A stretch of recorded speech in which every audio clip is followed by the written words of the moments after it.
забърках. Как започна всичко? Ало! Космическият център ли е? Търсим извънземно забавление. И ни казахме, може да изстрелваме неща в стратосферата, при което се зароди идеята, защо да не пробваме да изстреляме за първи път животните в стратосферата. И ще сме първите, които изстрелват панда, пори, прасе. Chill, guys! Запазих 3 билета за стратосферата. Казвам се Райчо Райчев, създадал съм на програма Космически предизвикателства и съм координатор на екипа, който ще изстреля животните на ДЗП в стратосферата.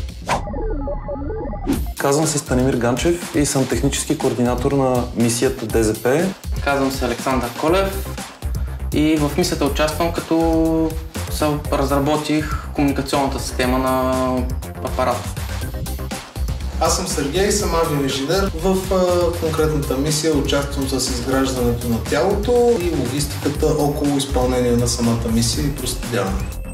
Дизайнът на този стратосферен апарат е специален. 1 грам се повдига от 1 литър хелий, така че теглото на апарата е от изключителна важност. Моля ви се, прасето, нека да отслабне малко. Сетих се! Нека да изкара една кратка програма 14 дни на ДЗП и... Животните, които ще се качат в нашия стратосферен апарат, трябва да минат един кратък подготвителен курс. А може ли да пия ДЗП? Ще боли ли? We come with DZP. 10 часа го пускаме, в 1 часа пием ДЗП. За съжаление, порът спи като пор и забавя излитането, но понеже това са нашите първи стратосферни пионери, ще ги изчакаме и полетът ще бъде извършен само когато всички пристигнат.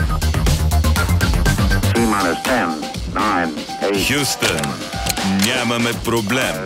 Ще видим ли извънземни? Аз съм супер прасе! Щрахме! Какво се забърках? Май не трябваше да закусвам. Лошо ми е! Лошо ми е! Лошо ми е! Добре ми е! Добре ми е!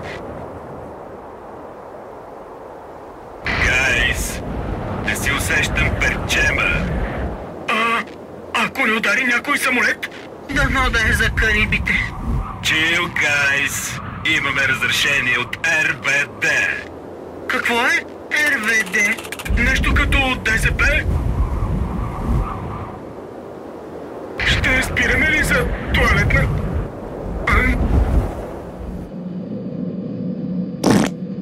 Поресли! Очи мирише! Побеля ми козината. Разлика в налягането. Вие достигнахте последна станция стратосфера. Моля всички пътници да напуснат летателния апарат. ДЗП Бъбъли минава границите на забавлението. Търси бъбалите това лято. И очакваме да превъртиме космоса.